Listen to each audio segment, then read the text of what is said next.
Assalamualaikum warahmatullahi wabarakatuh. Perkenalkan, nama saya Vira Alfarizi, NPM 20312153.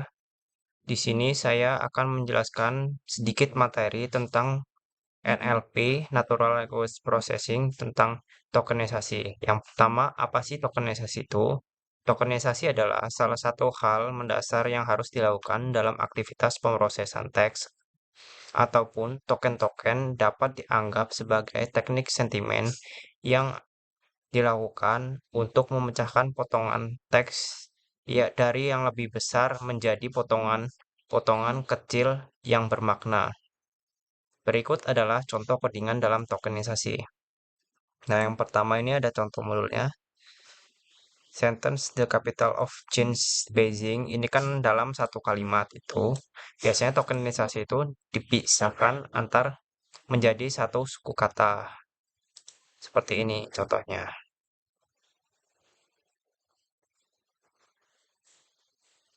Nah, ini. Lalu yang kedua ada contoh tokenisasi yang lain yaitu di sini saya memiliki kalimat ayah mengantar adik ke sekolah kemudian berangkat kerja. Nah, kemudian kita running menjadi seperti ini.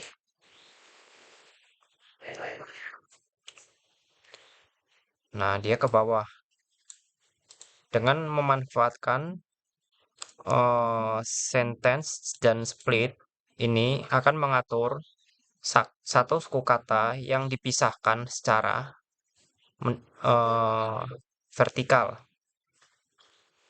Lalu metode split dapat melakukannya tidak seiring bagaimana mendapatkan situasi yang mengandung apostrof. Contohnya berikut.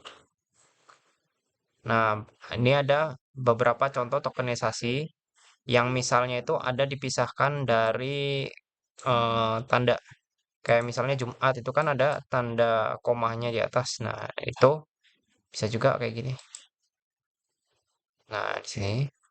Terus selanjutnya ada codingannya.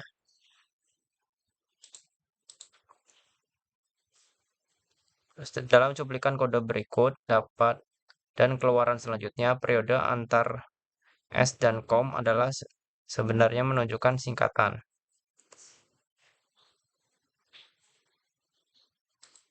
Ini contohnya, kita running dulu. Nah, gelar kalimat yang seharusnya selamat hari besok Anda telah mendapat gelar Eskom itu bisa dipisahkan menjadi seperti di bawah ini.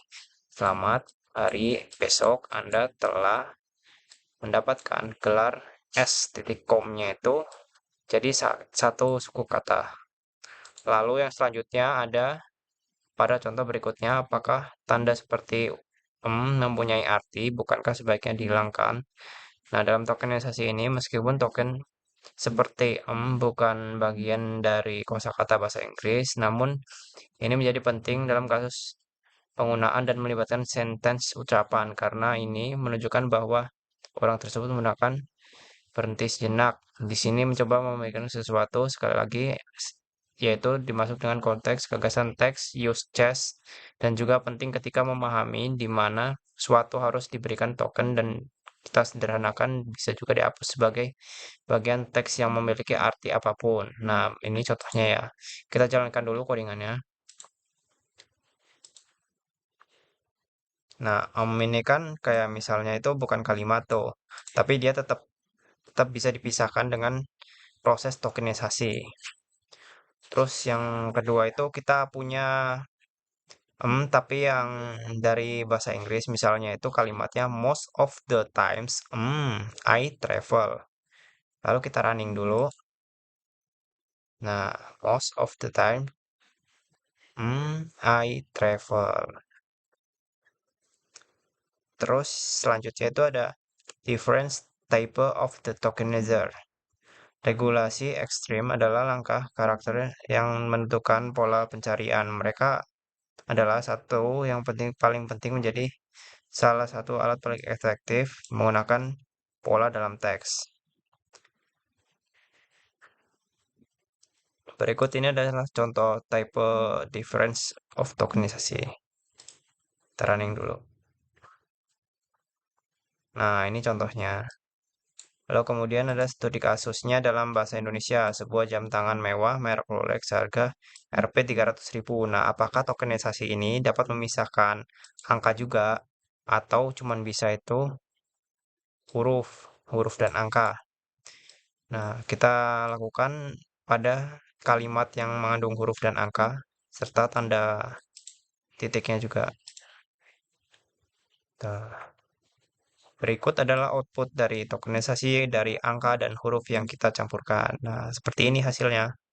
Lalu ada tree bank tokenisasi. Tree bank tokenisasi apa sih itu? Nah, tree bank adalah melakukan pekerjaan yang baik dalam membagi kontrak seperti tidak dan tidak. Ini selanjutnya mengidentifikasi titik ujung garis dan menghilangkannya. Tanda bacanya seperti itu karena koma dapat dipisahkan jika diikuti dengan spasi. Contoh kalimat berikut adalah I'm going to buy a Rolex watch that donuts cost more than $3.000. Nah, kita proses dulu kalimat berikut menggunakan metode Tree Bank Tokenizer. Lalu dapat dihasilkan sebagai berikut outputnya. Kemudian itu ada metode lain dari tokenisasi yaitu Twitch Tokenizer. Pasti Twitch Tokenizer itu. Nah, beberapa Twitch Tokenizer itu dapat memisahkan tanda misalnya itu eh, min D dan lebih besar dari 3 atau cuplikan kode yang biasanya itu kayak kalimatnya itu dipanjang-panjangin atau huruf-huruf yang mengandung tanda baca kayak gitu. Nah, kita coba dengan metode tweet tokenizer. Ini saya mempunyai kalimat Wikimedia I'm going to buy a Rolex watch. Lalu kita jalankan. Kemudian akan menghasilkan output seperti ini. Nah, Rolex-nya ini yang panjang XX-nya itu tidak bisa dipisahkan. Namun tanda bacanya itu dengan menggunakan metode tweet tokenizer itu dapat dipisahkan menjadi satu kesatuan. Nah, seperti ini. Lalu ada understanding word normalization. Nah, ini contohnya. Misalkan kita running dulu. Nah, seperti ini. Terus ada WordNet Nimizer. Nah, WordNet adalah database leksikal bahasa Inggris yang tersedia secara bebas dan umum. Bagian dari WordNet, kata benda, kata kerja, dan kata sifat dan keterangan kelompokan ini ke dalam kumpulan kognitif sinonim. Masing-masing menggunakan konsep yang berbeda. Contohnya sebagai berikut codingannya. Lalu kita jalankan aja. Nah, contohnya seperti ini. Ini bisa dipisahkan di eh, di dalam tanda seperti ini nih, we are putting in the effort to change our understanding of animation. Nah, terus ini artinya ini yang di bawahnya itu yang enggak melakukan tokenisasi ini jadi seperti ini. We are putting of effort to exchange our understanding of animation. Nah, ini yang enggak ditokenisasi, terus atasnya itu yang sudah ditokenisasi. Beda ya tampilannya. Mungkin sekian dari presentasi dari saya dan penjelasan singkat dari saya. Apabila ada kurangnya atau salah kata, saya mohon maaf. Saya akhiri wabillahi taufik wal hidayah. Wassalamualaikum warahmatullahi wabarakatuh. Terima kasih.